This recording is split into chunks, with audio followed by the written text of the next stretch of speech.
Welcome, ladies and gentlemen, to another exciting edition of Transformers Reviews. Today, guys, we're actually doing a little bit of a hybrid episode incorporating some elements of the old versus new series, as long as actually just doing a review of these four guys you see in front of you. So anyway, let's go ahead and start off with them. On the far right, you will see Seaspray, and then we have Cosmos, Brawn, and Roadburn. And the thing with Roadburn here is he actually reminds me more of Cliffjumper, or as this one is actually called, Hubcap, which is basically just, you know, Cliffjumper just recolored. So, but the funny thing is these guys were recolored from the Bumblebee molds in their day. Obviously, they were resculpted with different heads. And another similarity that these guys share is that in robot mode, as you'll see later on, they both have like these really terracotta colored faces. It's really weird. But I mean, this guy, even though, you know, he may be an established character in the Transformers lore, he still just screams, you know, the Cliffjumper Hubcap character. So anyway, like most of the other classes, or like most of the other of his class, I had to think about what I was trying to say there. He can actually have a Titan Master ride around inside of his vehicle mode. And I mean, that's pretty cool. I love that little feature that they've added. They could have just made these guys just straight vehicles with, you know, totally skipping that option. But the fact that they now include it is really kind of cool. So I'm happy about that. Alright, next on the deal is we actually have received... Ooh, I guess it's finally back in focus. We actually received a Titan Master version of Brawn, but I'm happy that they actually went ahead and released this version. It is kind of funny if you put the Titan Master riding around inside of Brawn, so he's riding inside of himself. Make of that what you will. Not currently, I don't think. Let's just take a look. Nope. But like Hubcap, see, there I go. It's late, so please forgive me if I mess up. Like Roadburn, he too can have a Titan Master right around inside. Boom, there we go. Excellent. Nice way of storage. Overall, I love his vehicle mode. It's, you know, very Humvee, not totally G1 accurate, but I'm down with it. It's pretty cool. So anyway, I just love all the little details they put on there. So that's pretty cool. Alrighty, moving on. Now, Cosmos, even though he's of the same size class as these guys, he is not one of them. The main reason I say that is he is a earlier generation's release, which means he does not have a space for any of the Titan Masters right around inside of him. That, however, I'm not too worried about it. I've seen some of the differences between the different releases of Cosmos, this mold, like different paint jobs and stuff. And you know what? For this one, it's a fair representation. I mean, how many iterations of a flying saucer can you have? But one of the things I do love is, I mean, there's little bits of details like up here on the cockpit, and things I didn't notice before, like the front little cannons, and you know, the little bit of the boosters on the back, and of course his head being the red little light at the top of it. That's pretty cool. So for a flying saucer, yeah, I'm totally down with it. I like this little vehicle mode. He's compact and just really unique, and that's what I really like to find in any Transformer, to be honest. So. Alrighty, and now one that I was kind of on the fence about getting, but I'm really glad that I did. And the reason is I have a special place for the original Seaspray. As you can tell, I played with this one quite a bit when I was a child. So you can understand, I was like, well, I already have one like this. Why would I want to get the newer version? I mean, it's the same guy, it's the same, you know. But, I mean, obviously there's lots of improvements from the time this came out in the 90s till this one recently. So, that being said, again, he shares the same features as all the other ones. You know, like we said, Cosmos is the exception to the rule. So if we go ahead and take somebody, and we just put the guy in there like that, boom. Fold it up, nice and neat, got a little personal vehicle. Now, the one difference being is obviously the size difference. And you know what? Just you can see all the little differences, you know, as far as like what the color of certain things are, like the propellers and stuff. But as far as a new rendition of Seaspray, it's not bad. I mean, the vehicle mode is very faithful. I mean, obviously you're going to have a few differences. That's just a given.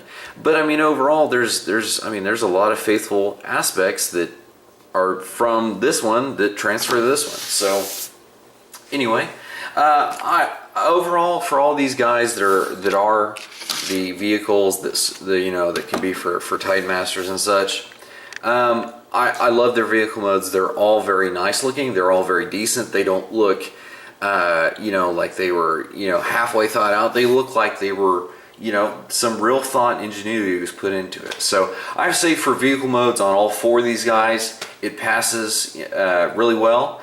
And I'm really excited to show you guys how they look in robot mode. So here are these 4 guys in their robot modes. So let's just go ahead and start off with Cosmos this time. Like we said, he's not a new figure by any means. This mold has been out for a few years. But I mean, hey, I like it. He's really stocky, he's really bulky. And a lot of people, I guess, might have an issue with the fact that he's not as squat and fat as he was, like in the cartoon, or I guess his original toy. I don't know what his original toy looked like. But as far as just this one, I'm down with it. I love the huge fists on this, and that's something that kind of carries across, like Brawn especially. These guys, not so much. But I don't know, it's humorous, but I like it. I mean, he could just, punch a Decepticon. It looks like, not that that's Cosmos' personality, but I mean, overall, robot mode's not bad. I mean, it's a great distribution of his parts. I like how the outer part of the UFO forms his limbs, like the outer ring part of it. That's just really cool. And plus, I mean, he's pretty nice as far as paint apps go. So I love the guns, how they end up on his hips and stuff. So that's pretty cool. You just stand there and fire from the hip. Ha ha ha. I'm sorry, that was a stupid joke. Anyway, yeah. So I mean, definitely all around Cosmos, excellent figure. So anyway, now we will go to Roadburn. And Roadburn, being as he is, like I said, he and Hubcap here. See what I meant by like the terracotta face? But in terms of design, you look at their feet. Look at their feet. It's the front of the vehicle. Their whole torso bit is basically the top of the vehicle form. Their arms are formed from at least, if not both wheels, at least the back set. And again, like I said, the head's a dead giveaway. So I mean, there's definite improvements in Roadburn here over Hubcap. I mean, you just have to look at it and see, the old one. But I mean, this is great ingenuity for back in the day for him. So, but the one thing that I kind of ignore, you can ignore it with the profile view, but it's this huge chunk of the back section of the car. If it was just the wheel, that would be fine, but this kind of deal, you can see that it just sticks out there pretty far. I mean, farther out than his robot chest does. So, but I mean, like I said, from the front, you could ignore it. And, it's not that big of a deal. I mean, it had to go somewhere, and, probably any additional ingenuity that was required to make that disappear would have increased the cost, and they weren't going to do that for this class of a figure. But one thing is, apparently he has facial hair, like very Hulk Hogan-ish, I guess. I've never been big on like Transformers facial hair, like Scourge and Minimus Animus. I've never got that, why they would have beards and such, but whatever.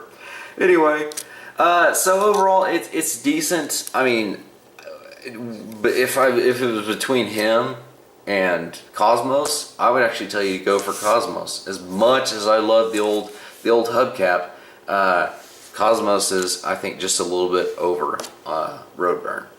Alrighty, we're going to go ahead and skip Seaspray for now, and we're going to go straight to Brawn. Now, Brawn and Seaspray actually share a little bit of an interesting thing, because whereas Roadburn and Cosmos don't have any weapons, Seaspray and Brawn actually do. And they can actually be stored, like this front little gut piece on Seaspray is his weapon, whereas this little back bit is the weapon for Brawn. And so if we go ahead and take a look at that weapon, people are kind of giving these, really? Okay, whatever. That doesn't usually happen. I'm gonna leave that in just for humor. Anyway, some people have kind of given these weapons kind of guff because they're like square and they don't look like a normal gun. I don't care. It looks cool, man. Because basically it's just a missile launcher. So Brawn can actually hold it, and let's just look at these massive fists in comparison to like a shot with his head. I mean, that's awesome. Yeah, anyway, back to the weapon. He can actually hold it in either one of his hands. All these guys actually have 5mm peg holes, so they can actually have weapons from bigger Transformer figures that you have. So any of the big weapons they can actually hold. Well, that's not a great example. Hold on. Here we go. This is a better example right here. So they can actually hold bigger weapons, but for their own individual weapons that they have, it's kind of nice. And so, you know, having him hold this missile launcher, that's kind of cool. Or one of the wonderful things is on either one of his arms has these mounts, so you can actually plug it into his arm and leave his hands free to carry other weapons if you choose to do that. So I'm down with it. And overall, as far as Brawn's robot mode goes, I believe it's an excellent representation of his character. Just the details and everything, it's awesome. I mean, he doesn't look like he's got absurd amount of vehicle bits, just, you know, overloading his robot mode.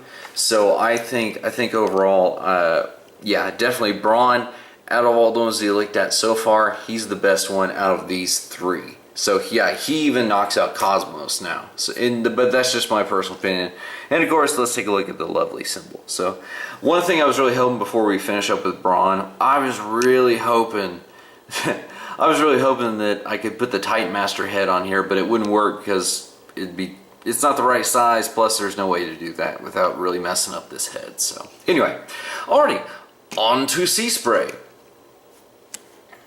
Now Seaspray, like I said, this little bit that is his weapon, some people like the little gut it gives him. Personally, I don't. So I would rather leave it off. Plus, it kind of exposes his robot pieces there, which makes it fall more in line with his G2 counterpart here. And yes, this is the G2 version. You can tell by his legs. Oh! I actually like that was gonna break him or something. He's more tougher than that. Anyway, so you can kind of see the translation between then and now. And I mean, doesn't look bad. I mean, he's still got the front of the hovercraft for his feet. The chest is very similar. He's still got the turbine bits kind of over and behind his head. I mean, it's a great update for this figure. So now, one thing this does have over it, like I said, him and Brawn actually have weapons. And so if we look at his is kind of like this weird, people call it a pizza box, but I guess you can kind of consider that like a blaster. I'm not sure. But as far as Seaspray goes, he's a little bit interesting because while he does have the 5mm peg holes in the hands, the gun, if you look at it, it doesn't have a peg.